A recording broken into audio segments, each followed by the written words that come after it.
একাদশ দ্বাদশে সুপারিশপত্র পাওয়া প্রার্থীদের নিয়োগ এবং নবম দশমে তথ্য যাচাই হয়ে যাওয়া 15,000 হবু শিক্ষকের নিয়োগ প্রক্রিয়া ওবিসি জটে অনিশ্চিত হয়ে পড়ল। মঙ্গলবার স্কুল সার্ভিস কমিশনের চেয়ারম্যান দুষ্মন্ত নারিওয়ালা জানিয়েছেন, ওবিসি সংরক্ষণে 7% না 17% নীতি কার্যকর হবে, তা নিয়ে আইনজীবীদের আইনি পরামর্শ নেওয়া হচ্ছে। এর ফলে 14 আগস্ট থেকে একাদশ দ্বাদশের সুপারিশপত্র দেওয়ার প্রক্রিয়া আপাতত স্থগিত হওয়ার সম্ভাবনা।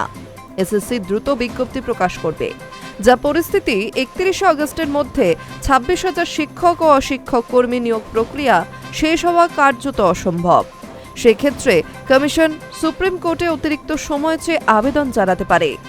অন্যদিকে পুজোর আগেই গ্রুপ সি ও ডি পরীক্ষার ফলাফল প্রকাশ করা হবে বলে জানানো হয়েছে।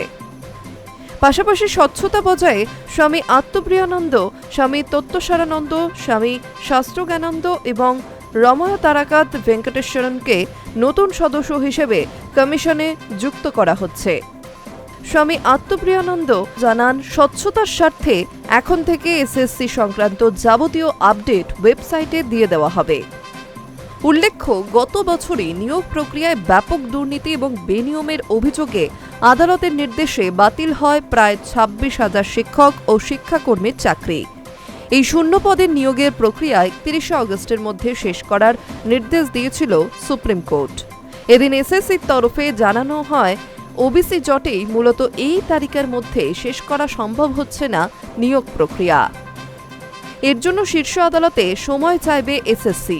কতদিন সময় চাওয়া হবে তা নিয়ে এখনো আলোচনা চলছে। Hi news network.